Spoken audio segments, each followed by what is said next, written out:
तो चलिए शुरू करते हैं एक ऐसी डरावनी कहानी जो एक समर कैंप ट्रिप के बारे में है। एक ऐसा ट्रिप जो बहुत ही भयानक तरीके से गलत हो गया। अक्सर है ना, ऐसी कहानियों की शुरुआत एक लोकल लेजेंड से होती है, एक डरावनी कहानी जो किसी खास जगह से जुड़ी हो।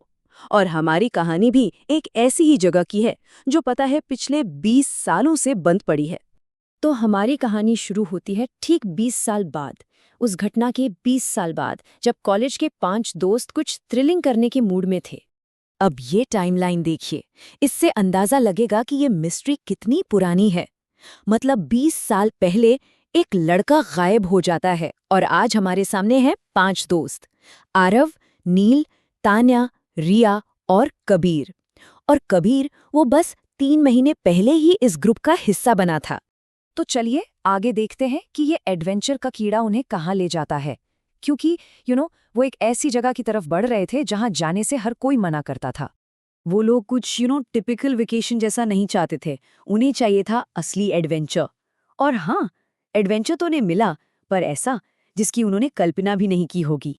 तो वो लोग पहुंचते हैं नील के नाना नानी के गांव। जगह तो बहुत खूबसूरत थी, मतलब पहाड़ियों में घने जंगलों के बीच। लेकिन वहां कुछ अजीब था, एक अजीब सी शांति। और जैसे ही शाम के 7 बजते सड़कें एकदम सुनसान हो जाती थी, बिल्कुल पिन ड्रॉप साइलेंस। और वहीं पर नील की नानी उन्हें उस भुतहा कैंप साइट के बारे में बताती हैं। और वो उन्हें साफ साफ बिल्कुल कड़े शब्दों में चेतावनी देती हैं कि उस जगह के आसपास भी मत फटकना। लेकिन इस वार्निंग का असर हुआ बिल्कुल उल्टा। डरने की जगह वो और एक्साइटेड हो गए। मतलब एक भुताही जगह, एक 20 साल पुरानी मिस्ट्री, यही तो था वो रियल एडवेंचर जो उन्हें चाहिए था। तो बस उन्होंने वही किया जो नहीं करना चाहिए था। रात के अंधेरे में जब सब सो रहे थे, ये 5 चुपचाप निकल गए सीधे उसी कैंप साइट की तरफ, बिल्कुल उस लेजेंड के सेंटर में। कैंप लगाकर बैठे ही थे कि रिया को एक अजीब सी फीलिंग आई। वो वाली फीलिंग कि कोई देख रहा है। बाकियों ने तो मजाक में टाल दिया, लेकिन क्या वो सच में सिर्फ एक वहम था? फिर जब आरव पानी लेने गया तो उसे गीली मिट्टी में कुछ ऐसा दिखा जिससे उसका दिल बैठ गया। 5 उंगलियों वाले पैरों के निशान, जो उनके कैंप से जंगल के अंदर की तरफ जा रहे थे। इसका मतलब साफ था, वो लोग वहां अकेले नहीं थे। और फिर रात के लगभग 2 बजे, जब सब सोने की तैयारी कर रहे थे, अचानक जंगल की खामोशी एक भयानक चीख से टूट गई। एक इंसानी चीख जिसमें बहुत ज्यादा दर्द और डर था। अब सोचे, वो सब डर के मारे टेंट के अंदर हैं और तभी टेंट की दीवार पर उन्हें एक इंसान की परछाई दिखती है। पर अगर वो 5 अंदर थे तो ये बाहर कौन था? डर के मारे जैसे तैसे थोड़ी बहुत नींद आई, लेकिन उन्हें बिल्कुल अंदाजा नहीं था कि असली हॉरर तो सुबह शुरू होने वाला था। सुबह 4 बजे आरव की आंख खुली और उसने देखा कि कबीर टेंट में नहीं है। सबने मिलकर कबीर को आवाजें दीं, जंगल में ढूंढा, पर कोई जवाब नहीं। और फिर उन्हें जमीन पर घसीटने के निशान दिखे जो टेंट से दूर जा रहे थे। बस ये देखते ही उनके होश उड़ गए और वो सब वापस गांव की तरफ भागे। वो लोग बुरी तरह डरे हुए भागते हुए घर पहुंचे। लेकिन जो सच वहां पता चलने वाला था, वो उस रात के हॉरर से भी ज्यादा डरावना था। उन्होंने हाँफते हुए नानी को बताया कि कबीर गायब हो गया है।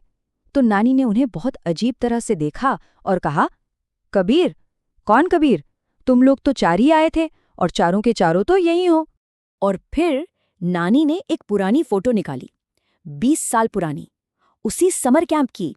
और उस फोटो में एक लड़का था जिसका चेहरा बिल्कुल कबीर जैसा था।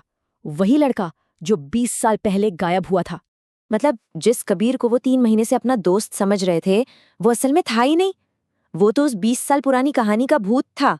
वो लोग इस शौक से उभर भी नहीं पाए थे कि आरव के फोन पर एक मैसेज आता है, एक अनजान नंबर से। मैसेज में एक फोटो थी, उसी रात की।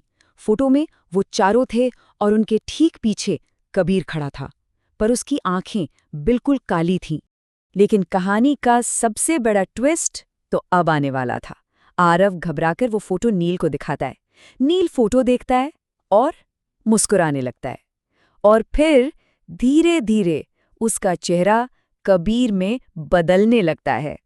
और फिर वो, जो अब नील नहीं कबीर था, आरव से पूछता है, मैसेज का रिप्लाई नहीं करोगे?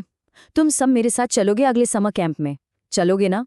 और कहानी यहीं खत्म हो जाती है, एक ऐसे सवाल के साथ जो शायद हमेशा गूंजता रहेगा।